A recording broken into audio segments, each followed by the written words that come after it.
Hello student, આજે આપણે વાત કરશું ધોરણ 11 ચેપ્ટર નંબર 11 દ્રવ્યના ઉષ્મીય ગુણધર્મોની અંદર આપણી નેક્સ્ટ થિયરીની એટલે કે ફેઝ ડાયાગ્રામ.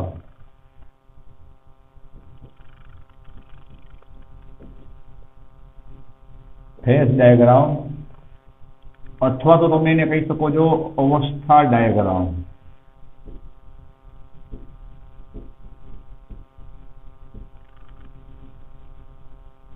રેડી? એ પહેલા આપણે લોકો લાસ્ટ વિડીયો લેક્ચરની વાત કરી તો તમને યાદ હોય તો લાસ્ટ વિડીયો લેક્ચરમાં આપણે લોકોએ દ્રવ્યની અવસ્થામાં થતા ફેરફારની વાત કરી હતી, જેમાં આપણે વાત થઈ હતી કે ભાઈ કોઈ પણ દ્રવ્યની અવસ્થામાં, અવસ્થા મતલબ ઘન, પ્રવાહી કે વાયુ, એમાં ફેરફાર ક્યારે થાય? જ્યારે એ શું કરે? ઉષ્માને ગ્રહણ કરે અથવા તો ઉષ્માને પોતાનામાંથી બહાર છોડે ત્યારે શું થાય? એના અવસ્થામાં ફેરફાર થાય. ત્યારે આપણે લોકોએ એક ઉદાહરણ લીધું હતું કે ભાઈ તમે બરફને ગરમ કરો તો સૌથી પહેલા શું થશે? જ્યાં સુધી બરફ છે એ પૂરેપૂરો નહીં ઓગળે ત્યાં સુધી એનું તાપમાન 0 ડિગ્રીનું 0 ડિગ્રી જ રહેશે. તો ભાઈ આપણે જે ઉષ્મા આપી છે ગઈ ક્યાં? તો કે એ ઉષ્મા જે બરફને ઓગાળવામાં વપરાઈ જશે, બરાબર છે. અને જ્યારે ઘન પદાર્થ છે પ્રવાહીમાં રૂપાંતર થાય તો એને આપણે કહેતા હતા, યાદ હોય તો, ગલન. અને જ્યારે પ્રવાહી પદાર્થ છે એ ઉષ્મા મુક્ત કરી અને ઘન પદાર્થમાં રૂપાંતર થઈ જાય તો એને આપણે કહેતા હતા ઠારણ. યાદ છે? ત્રીજી વ્યાખ્યા આપણે બનાવી હતી ભાઈ ફ્યુઝનની. યાદ છે કે કોઈ પણ પદાર્થ છે એ ઘન અને પ્રવાહી બે અવસ્થામાં સહ અસ્તિત્વ ધરાવતો હોય તો તે સ્થિતિને શું કહેવાય ભાઈ? એનું ફ્યુઝન કહેવાય. ફ્યુઝન મતલબ શું થાય? ઘન અને પ્રવાહી બે અવસ્થામાં હોય. અને એવું ક્યાં જોયું? આપણે ઉદાહરણમાં જ જોયું ને કે બરફને તમે ગરમ કરો તો બરફમાંથી જે પાણી બનતું હોય તો ત્યારે બરફ શું હશે? પાણી અને બરફ એટલે કે ઘન અને પ્રવાહી બે અવસ્થામાં હશે. પછી શું થાય? જ્યારે આખો બરફ ઓગળી જાય, બધું પાણી બની જાય, પછી તમે હજી વધારાની ઉષ્મા આપો તો શું થાય? હવે એનું તાપમાન વધે. ત્યાં સુધી શું થાય? એની માત્ર ને માત્ર અવસ્થા બદલે. યાદ રાખજો, તાપમાન બદલશે નહીં.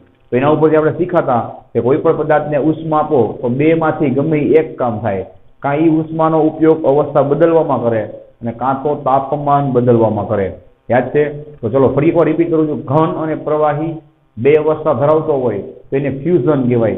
એ ફ્યુઝન શબ્દ આજે અહીંયા કામ આવવાનો જ છે એટલે હું ફરી રિપીટ કરું છું. ચલો એનામાં આપણે એક ઉદાહરણ લીધું હતું, તમને યાદ હોય તો, કે બરફ ઉપર આપણે દોરી બાંધી અને બે બાજુ વજન લટકાવી દઈએ તો આપણે ભણી ગયા છીએ ભાઈ કે ગલન બિંદુ છે એ દબાણ ઉપર આધાર રાખે છે. તો તમે જ્યારે દોરી ઉપર વજન લટકાડશો તો બરફ ઉપર શું આવશે? દબાણ પડશે. દબાણ પડશે એટલે બરફ ઓગળશે, દોરી છે ધીમે ધીમે નીચે આવશે અને બરફના બે કટકા નહીં થાય. કેમ? તો કે ઉપરનું જે પાણી ઓગળશે એ ફરી પાછું ઠારણ પામી અને બરફ બની જશે, જેને આપણે કહેતા હતા પુનઃ ઠારણની ઘટના. યાદ છે? પુનઃ ઠારણની ઘટના. અને ધીમે ધીમે દોરી છે એ આખી નીચે તરફ પડી જશે, ઉપરનું પાણીથી બરફ બનતું જશે. જેમાં આપણે બીજું ઉદાહરણ લીધું હતું સ્કેટિંગ વાળું, કે બરફમાં જે સ્કેટિંગ કરે ત્યારે થાય છે શું ભાઈ?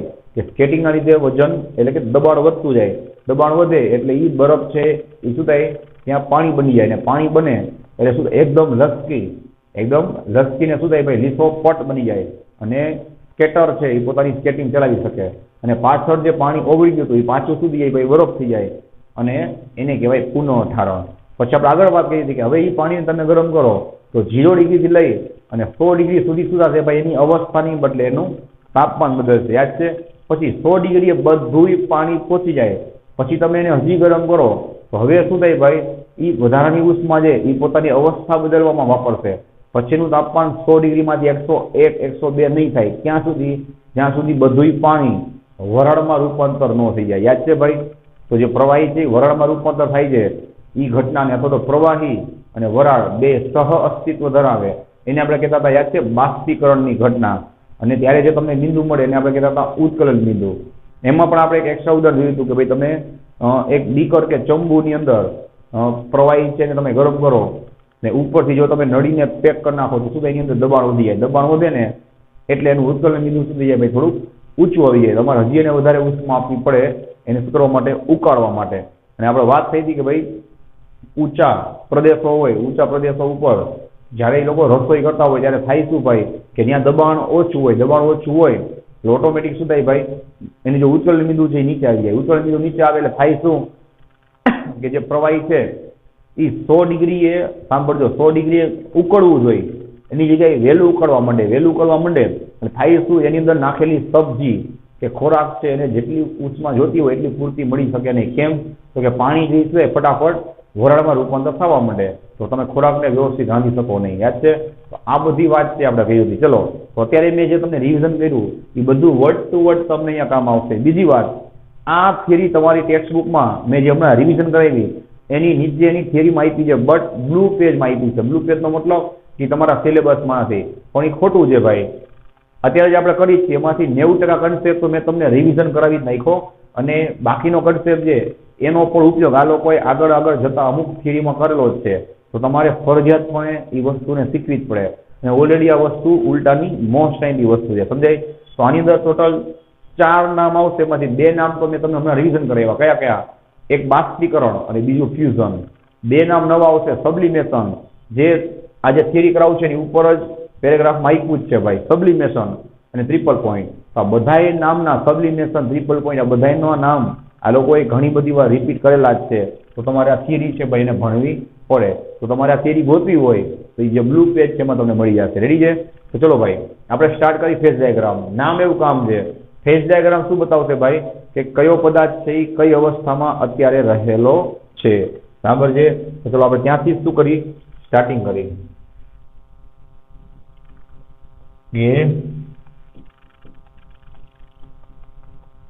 કોઈ પણ દ્રવ્ય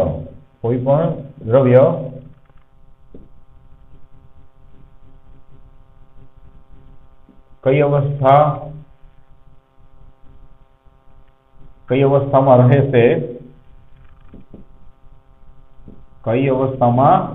છે, તેનો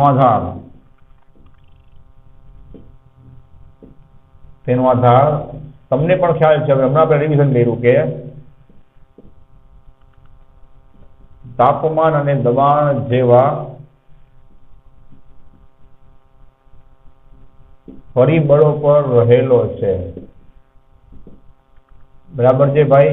કે પદાર્થ છે એ ઘન અવસ્થામાં રહેશે, પ્રવાહીમાં રહેશે કે વાયુ અવસ્થામાં રહેશે, એનો આધાર તાપમાન અને દબાણ જેવા પરિબળો પર રહેલો છે. ઓબ્વિયસ વાત છે ભાઈ, તાપમાન બદલે તો આપણે ભણી ગયા કે ભાઈ અવસ્થા જે બદલી શકે છે. બરાબર? તમે પદાર્થનું તાપમાન છે 0, પાણી છે લ્યો, પાણીનું તાપમાન તમે 0 માંથી 100 એ લઈ જાઓ તો 100 પછી સુધી આવી ભાઈ એની અવસ્થા બદલી જાય, વરાળમાં રૂપાંતર થવા માટે. બરાબર? અને દબાણમાં ફેરફાર કરો તો પણ એની અવસ્થા બદલી શકે છે. તેના ઉપરથી આપણે શું લખશું ભાઈ? એના ફેઝ ડાયાગ્રામની વ્યાખ્યા લખશું. બરાબર ને? કે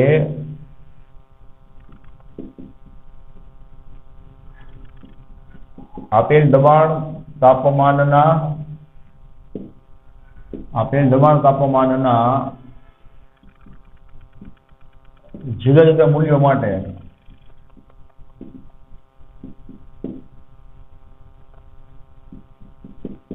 દબાણ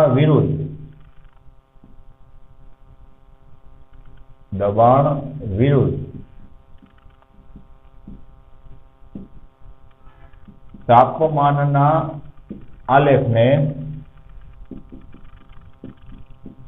ફેઝ ડાયાગ્રામ અથવા તમે કહી શકો છો અવસ્થા ડાયાગ્રામ કહે છે. રેડી? કે તમે દબાણની સામે તાપમાનનો આલેખ બનાવો તો એને શું કહેવાય ભાઈ? એનો ફેઝ ડાયાગ્રામ કહેવાય. ચલો હવે આપણે શું કરવાના છીએ? દબાણની સામે તાપમાન છે એનો આલેખ દોરશું. આ આલેખ તમારી બુકમાં 2 આપેલા હશે. કયા કયા તમને કહી દઉં. એક બરફ માટે આપ્યો છે અને એક સૂકા બરફ માટે. સૂકો બરફ એટલે શું થાય બધાને અનુભવ હશે જ કે ઘન અથવા તો જેને કહેવાય સોલિડ કાર્બન ડાયોક્સાઇડ કહેવાય. રેડી? ચલો અહીંયા શું આવશે ભાઈ? દબાણ નામની રાશિ, અને અહીંયા આવશે તાપમાન, તેમાં તો કે સેલ્સિયસમાં. રેડી? અને હવે આપણે વાત કરીએ આલેખની. જો દે તો તમને આ રીતે આલેખ છે જોવા મળશે. ચેક કરો તમારી બુકમાં. બરાબર છે? ચલો અહીંયા લખેલું હશે ભાઈ ઘન અવસ્થા, અહીંયા હશે પ્રવાહી અવસ્થા અને અહીંયા હશે વાયુ અવસ્થા. રેડી છે? ચલો જોતા જાજો ભાઈ. ઘન, પ્રવાહી અને વાયુ. ચલો અહીંયા તમે બિંદુનું નામ આપશો O. આ બિંદુ ખાસ છે ભાઈ જ્યાં ત્રણેય વક્ર તમે જોવો છો મળે છે એકબીજાને. A અહીંયા તમે કહેશો B અને અહીંયા તમે કહેશો C. તો ચલો અહીંયા તમારે ટોટલ 4 વ્યાખ્યાઓ છે એ દર્શાવવાની છે. કઈ 4 વ્યાખ્યાઓ? તો કે OA, AB, AC અને ખાલી A. તો હું તમને પેલા એના નામ લખી દઉં છું, ધ્યાન આપજો ભાઈ. ઓ એ વક્રને શું કહેવાય? જુઓ, ઓ એ વક્ર છે એને કહેવાય સબ્લિમેશન વક્ર. એટલે શું થાય બધું તમને હું હમણાં કરાવું છું, બરાબર? સબ્લિમેશન વક્ર ઓ એ. પછી એ બી વક્ર,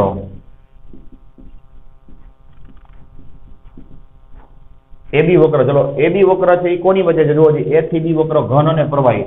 હમણાં મેં તમને રિવિઝન કરાવ્યું કે ઘન અને પ્રવાહીની વચ્ચે કોઈ વસ્તુ હોય તો એ કઈ અવસ્થા કહેવાય? યાદ છે ભાઈ? ફ્યુઝન અવસ્થા કહેવાય. તો ચલો, આ તો તમારા માટે કઈ નવું નથી, બરાબર છે? પછી કયો આવશે ભાઈ? એસી વક્ર. એસી વક્ર કોની વચ્ચે છે? જુઓ, પ્રવાહી અને વાયુ. ચલો, આ પણ મેં તમને રિવિઝન કરાવ્યું કે પ્રવાહી અને વાયુ વચ્ચે પદાર્થ કઈ અવસ્થા ધરાવશે ભાઈ? બાષ્પીકરણ. બાષ્પીકરણ ઇંગ્લિશમાં શું કહેવાય? તો કે વેપરાઇઝેશન. વેપર એટલે શું થાય? વરાળ. વેપરાઇઝેશન વક્ર. રેડી છે? અને છેલ્લી આપણે વાત કરશું મોસ્ટ ટાઈમથી, તો કે પોઈન્ટ એ ની. રેડી? આ જે પોઈન્ટ એ છે ભાઈ એને કહેવાય ટ્રિપલ પોઈન્ટ. ટ્રિપલ પોઈન્ટ શું કામ કહેવાય એ તમે જોઈને સમજી જશો ભાઈ. કારણ કે આ બિંદુ પાસે આ 1, 2 અને 3 આલેખો એકબીજા સાથે મળે છે, બરાબર ને? તો ચલો ભાઈ, હવે આપણે શું કરીએ બહુ ડિટેલમાં વારાફરતી બધાની વ્યાખ્યા છે જોતા જાય. સૌથી પહેલા આપણે શરૂઆત કરી ઓએ સબ્લિમેશનથી, જે તમારા માટે એકદમ નવું છે. ભણાઈ જાય પછી તમે ઠીક કરી લેજો. આજે જે મેં તમને રિવિઝન કરાવ્યું ભાઈ, દ્રવ્યની અવસ્થામાં ફેરફાર, એમાં છેલ્લો પેરેગ્રાફ છે એ સબ્લિમેશનનો આપેલો છે. પણ આપણે આજે એને ભણશું. શું કામ? કારણ કે આલેખ છે એના ભેગું તમને શીખવાની મજા આવશે, બરાબર ને ભાઈ? તો ચલો, હવે આપણે સ્ટાર્ટ કરીએ સૌથી પહેલા સબ્લિમેશન વક્રની. તો જોવો જોઈએ ભાઈ, સબ્લિમેશન વક્રમાં તમે કઈ વ્યાખ્યા લખશો?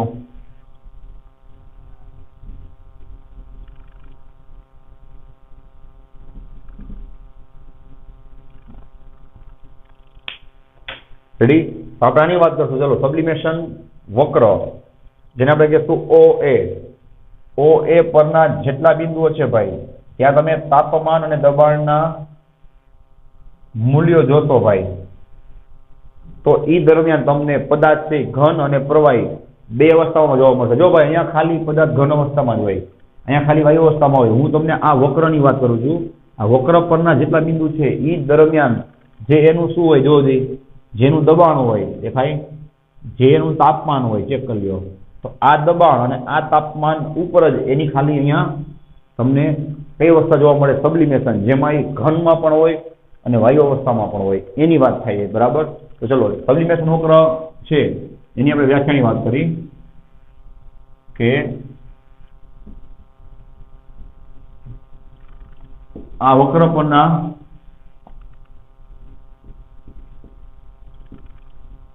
દરેક બિંદુએ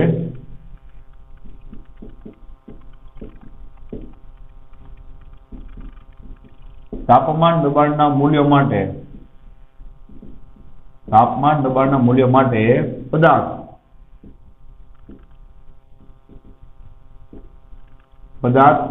સંતુલન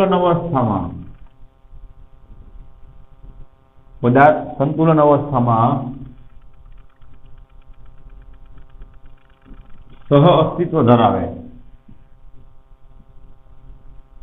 સહ અસ્તિત્વ એટલે સમજાય ભાઈ કે એ ઘન અવસ્થામાં પણ હોય અને પ્રવાહી અવસ્થામાં પણ હોય, બરાબર? આ વક્ર પરના દરેક બિંદુઓ તાપમાન દબાણના મૂલ્યો માટે પદાર્થ સંતુલન અવસ્થામાં સહ અસ્તિત્વ ધરાવે. કઈ અવસ્થા માટે ભાઈ? આપણે એને કાઉન્સમાં લખી નાખી, તમે જોઈ શકો છો. ઘન અને વાયુ અવસ્થા માટે. પદાર્થ સંતુલન અવસ્થામાં ઘન અને વાયુ અવસ્થા માટે આવું તમારે લખવાનું, બરાબર? અવસ્થા માટે સહ અસ્તિત્વ ધરાવે.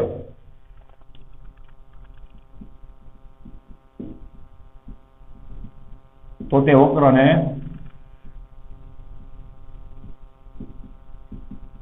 સબ્લિમેશન વક્ર,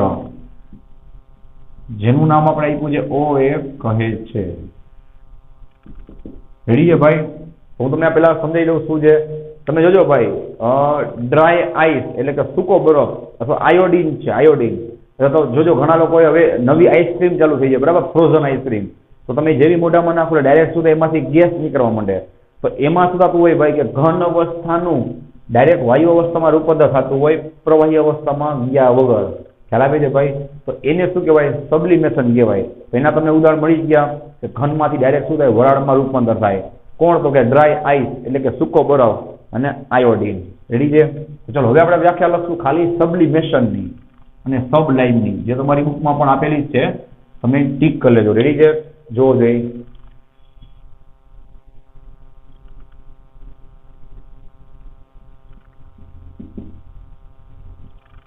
દ્રવ્ય એ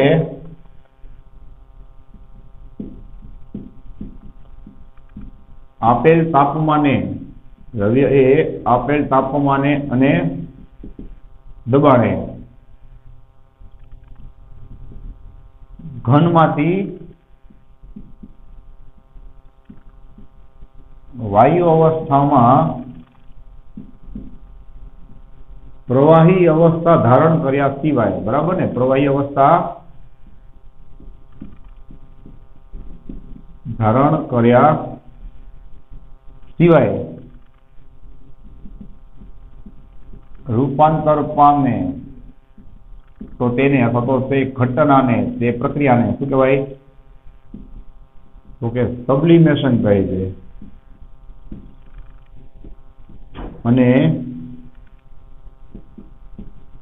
આવા દ્રવ્ય અથવા તો પદાર્થને ખાસ ધ્યાન આપજો ભાઈ, સબલાઇમ કહે છે. રેડી? તો મેં તમને રિવિઝન કરાવ્યું ભાઈ, એમાં આ ત્રીજો ભાગ છે એમાં એડ થઈ ગયો. જો કયો કયો? તો કે જો પ્રવાહી અને ઘન અવસ્થા હોય તો એને ફ્યુઝન કહેવાય. પ્રવાહી અને વાયુ અવસ્થા હોય તો એને વેપરાઇઝેશન એટલે કે બાષ્પીકરણ કહેવાય. અને હવે તમને છેલ્લું બાકી હતું એ થઈ ગયું કે જો ઘન અને વાયુ અવસ્થા હોય એટલે કે ઘનમાંથી ડાયરેક્ટલી વાયુમાં રૂપાંતર થાય તો એને સબ્લિમેશન કહેવાય.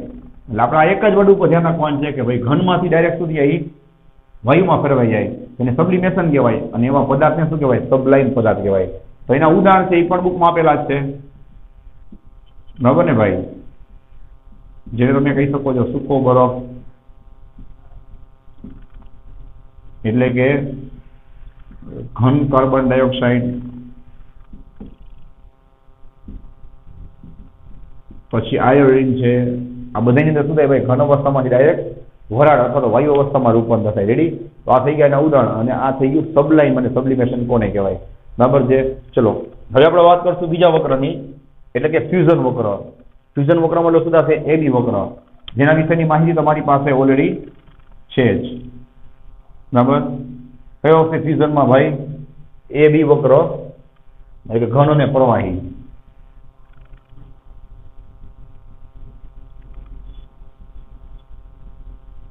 ફ્યુઝન વક્ર. ચલો આમાં પણ તમે સેમ વ્યાખ્યા લખવાના છો, પણ ખાલી એની અવસ્થા બદલી જશે. અહીંયા કેમ આપણે લખ્યું છે? જોવો જોઈએ ઘન અને વાયુ, વાંચો જોઈએ ઘન અને વાયુ અવસ્થા.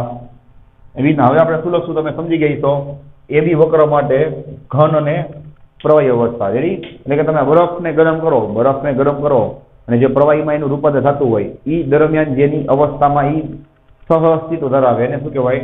તો કે ફ્યુઝન વક્ર કહેવાય. બરાબર છે? તો ચલો ભાઈ નેક્સ્ટ પોઈન્ટ શું લખશું? એની વ્યાખ્યા કે આ વક્ર પરના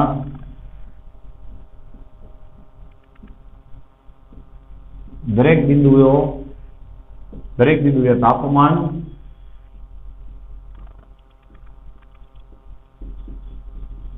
દબાણના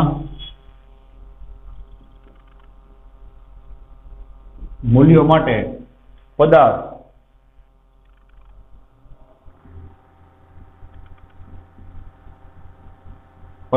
સંતુલન અવસ્થામાં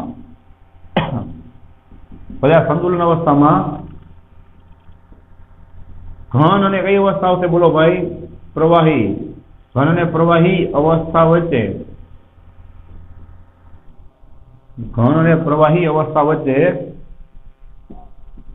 શું કરે? તો કે સહ અસ્તિત્વ ધરાવે.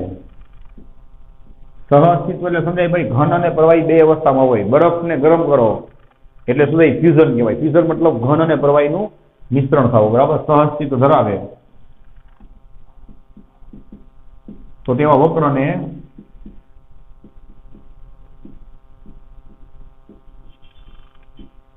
ફ્યુઝન વક્ર કહે છે. રેડી છે ભાઈ? તમારે એક જ પોઈન્ટ ઉપર ધ્યાન રાખવાનું છે કે જે અવસ્થામાં પદાર્થ છે ઘન અને પ્રવાહી બેની વચ્ચે સહઅસ્તિત્વ ધરાવતો હોય તો એને શું કહેવાય? જોવો જોઈએ, ફ્યુઝન વક્ર કહેવાય. રેડી છે? તો આ એ બી વક્ર ઉપરના જેટલા બિંદુ છે જોવો જોઈએ, આ જેટલા પણ બિંદુઓ છે ભાઈ, એ બધા બિંદુઓ માટે તમે તાપમાન ને દબાણ છે એ સામસામે એવું સેટ કરો તો પદાર્થ છે ઘન અને પ્રવાહી બેની અંદર તમને સહઅસ્તિત્વ ધરાવતો જોવા મળે. ચલો હવે આપણે વાત કરવાની છે હજી બે, કઈ? વેપરાઇઝેશન વક્ર અને ટ્રિપલ પોઈન્ટની. રેડી છે? તો ચલો આને આપણે જવા દઈએ અને આની વ્યાખ્યા છે એ આપણે લખી. રેડી? ચલો ભાઈ, તો ત્રીજી વ્યાખ્યા આવશે વેપરાઇઝેશન વક્ર. જોવો જોઈએ,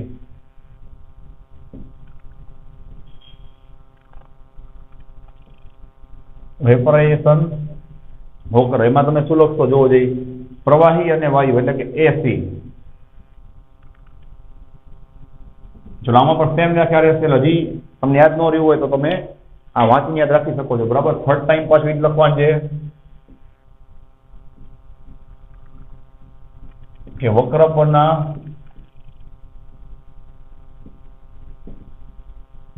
જે બિંદુઓએ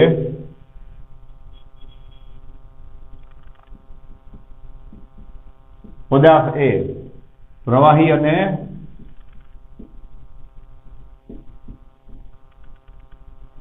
અને વાયુ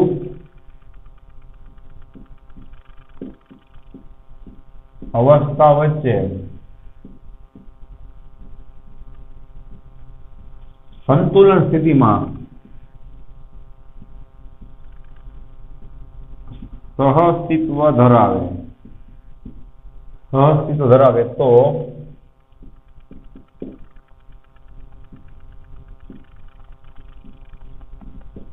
તે બિંદુઓથી બનતા વક્રને શું કહેવાય ભાઈ? તો કે વેપરાઇઝેશન વક્ર. વેપરાઇઝેશન વક્ર કહે છે. રેડી છે? આપણે ખાલી એક જ પોઈન્ટ ઉપર ધ્યાન ફોકસ કરવાનું છે, કેન્દ્રિત કરવાનું છે કે પ્રવાહી અને વાયુ વચ્ચે એ સહઅસ્તિત્વ ધરાવે તો એને વેપરાઇઝેશન વક્ર કહેવાય. રેડી છે ભાઈ? તો ચલો ભાઈ, હવે છેલ્લી વ્યાખ્યા બાકી રહી, કઈ? Triple point. આ બહુ જ મોસ્ટ ટાઈપની વ્યાખ્યા છે ભાઈ ને બહુ જ કામનો પોઈન્ટ છે. ચલો આ પોઈન્ટ છે, વક્ર નથી, ધ્યાન આપજો. એટલે કે આપણે વાત કરીએ છીએ પોઈન્ટ એ ની. ચલો ને પોઈન્ટ શું કામ કહેવામાં આવે છે? કારણ કે આ એક જ એવી અવસ્થા છે, સાંભળો, કે જ્યાં ત્રણેય તમને ઘન, પ્રવાહી, વાયુ ત્રણેય અવસ્થા જોવા મળશે ને ત્રણેય ગ્રાફ છે જ્યાં ભેગા થાય ત્યાં તો ખાલી તમને એક બિંદુ જ મળશે ને, ત્યાં તમને કર્વ એટલે કે વક્ર નહીં મળે. સમજાય? તો એ એક બિંદુ છે એટલા માટે એને શું કહેવાય? પોઈન્ટ કહેવાય. તો આની વ્યાખ્યા શું લખશો? તમારી જોઈને જ બનાવવાની છે ભાઈ કે જે બિંદુ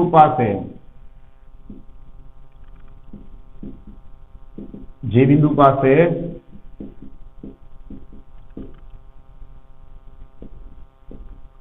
તાપમાન દબાણના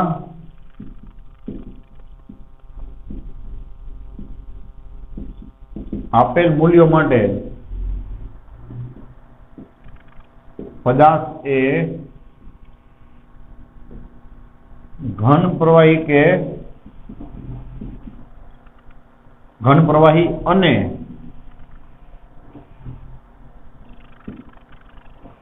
પ્રવાહી અને વાયુ ત્રણેય અવસ્થામાં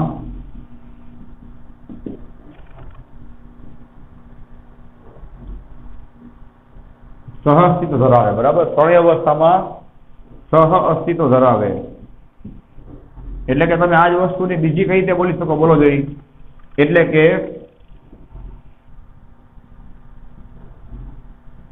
કે ફ્યુઝન વક્ર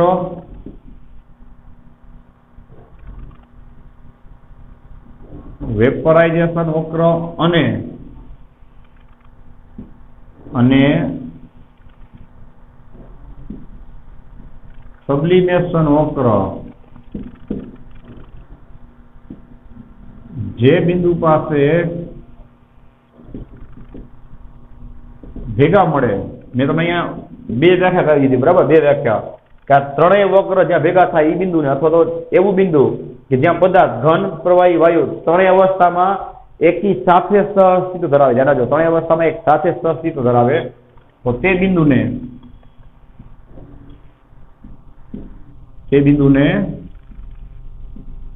પદાર્થનું ટ્રિપલ પોઈન્ટ કહે છે. રેડી? તો તે બિંદુને પદાર્થનું ટ્રિપલ પોઈન્ટ કહે છે. તો જો શું લખશો ભાઈ? જે બિંદુ પાસે પદાર્થ ઘન, પ્રવાહી અને વાયુ ત્રણેય અવસ્થામાં સહઅસ્તિત્વ ધરાવે, અથવા એવું કહી શકાય કે આ ફ્યુઝન વક્ર, વેપરાઇઝેશન વક્ર અને સબલિમેશન વક્ર જે બિંદુ પાસે શું થાય, ભેગા થાય, એ બિંદુને શું કહેવાય? ટ્રિપલ પોઈન્ટ કહેવાય. તો અહીંયા ટ્રિપલ પોઈન્ટ તમારે યાદ રાખવાનું છે પાણી માટે. યાદ રાખજો, પાણીનો ટ્રિપલ પોઈન્ટ છે, એની આપણે વાત કરી હતી કે પાણી છે એવું કયું તાપમાન છે કે જ્યાં એ ત્રણેય અવસ્થામાં જોવા મળે. રેડી? તો એની આપણે વાત કરી હતી કે પાણીનું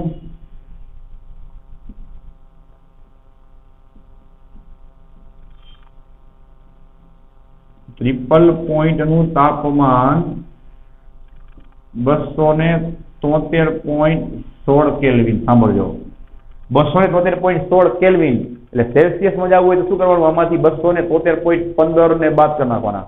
273.15 બાદ કરો તો તમને મળશે 0.01 ડિગ્રી સેલ્સિયસ બરાબર છે. તો કોઈ પૂછે ભાઈ પાણીનું ટ્રિપલ પોઈન્ટ કેટલું છે, તો કે 273.16 કેલ્વિન અથવા તો 0.01 ડિગ્રી સેલ્સિયસ. રેડી? તો આ થઈ ગઈ તમારી ચાર વ્યાખ્યા. ચલો હવે આપણે એક એવું ઉદાહરણ લઈ, ખાલી સમજવા માટે, માત્ર ને માત્ર સમજવા માટે, કે જેમાં તમને બધાય કન્સેપ્ટ કામ આવી જાય. જો અહીંયા ટોટલ 7 કન્સેપ્ટ એપ્લાય થશે. કેટલા? 7 કન્સેપ્ટ. જો આપણે શરૂઆત કરી માઇનસથી, કે ભાઈ માઇનસનો બરફ હોય, સાંભળો, માઇનસમાં બરફ હોય તો આપણે ઉદાહરણ લઈ કે ભાઈ એ માત્ર ને માત્ર ઘન અવસ્થામાં છે. તો એ શેનું ઉદાહરણ થઈ ગયું? માત્ર ઘન અવસ્થાનું. પછી તમે એને ગરમ કરો, સાંભળજો, એટલે હજી ઘન અવસ્થામાં જ રહેશે, પણ એમાંથી થોડા ધુઆ નીકળશે, બરાબર છે, એ સુધી ગયું ઘન અને વાયુ અવસ્થા. જ્યાં એને કહેવાય સબ્લિમેશન. પછી તમે એને ગરમ કરો, જેવો બરફ ઓગળવા માંડે, બરાબર છે, તો શું થાય? એની અવસ્થા ઓગળશે ક્યારે ભાઈ? 0 ડિગ્રી પર પહોંચે પછી, 0 ડિગ્રી પર પહોંચે પછી બરફ ઓગળવાનું ચાલુ કરશે, તો ત્યારે શું હશે? ઘન અવસ્થા અને પ્રવાહી અવસ્થામાં હશે. તો એને કહેવાય ફ્યુઝન વક્ર. પછી બરફ પૂરેપૂરો ઓગળી જાય ત્યારે ખાલી પ્રવાહી અવસ્થામાં હશે, ખાલી પ્રવાહી અવસ્થામાં. પછી તમે એને હજી ગરમ કરો, તેની વરાળમાં રૂપાંતર થાય, તો એ પ્રવાહી અને વાયુ અવસ્થામાં હશે, જેને કહેવાય વેપરાઇઝેશન વક્ર. પછી તમે એને હજી ગરમ કરો તો એ માત્ર વાયુ અથવા વરાળ અવસ્થામાં રૂપાંતર પામે, જેને શું કહેવાય? એની માત્ર ને માત્ર વાયુ અવસ્થા કહેવાય. સમજાય? અને 0.01 ડિગ્રી સેલ્સિયસ, 0.01 ડિગ્રી સેલ્સિયસ એટલે ત્યારે શું થાય ભાઈ? કે બરફ છે એ બરફ અવસ્થામાં પડશે, એમાંથી વરાળ એટલે કે ધુવાણા પણ નીકળતા હશે, અને થોડુંક એનું પાણીમાં રૂપાંતર પણ થયું છે. તો 0.01 ડિગ્રી સેલ્સિયસ ઉપર શું થાય? એ ઘન, પ્રવાહી અને વાયુ ત્રણેય અવસ્થામાં હોય, તેને કહેવાય ટ્રિપલ પોઈન્ટ. આ થઈ ગયા તમારા 7 પોઈન્ટ. જો ખાલી ઘન, ખાલી પ્રવાહી, ખાલી વાયુ, પછી ઘન પ્રવાહી, ઘન વાયુ અને પ્રવાહી વાયુ, અને ત્રણેય અવસ્થા એટલે શું થાય? પોઈન્ટ. આમાંથી તમને શીખવા શું મળ્યું ભાઈ? કે આમ, ચલો પોઈન્ટ, આમ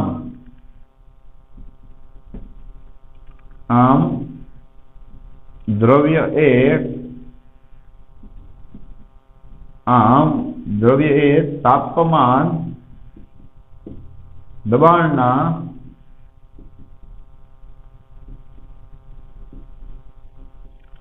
આપેલ મૂલ્યો માટે 1, 2 અથવા તો 3 અવસ્થામાં સહઅસ્તિત્વ મતલબ એક સાથે, એની પાસે એક અવસ્થા હોય એવું બને, 2 અવસ્થા હોય એક સાથે એવું બને, અને 3 અવસ્થા એની પાસે હોય, જેમ કે આ ટ્રિપલ પોઈન્ટ એવું પણ બને, બરાબર. 3 અવસ્થામાં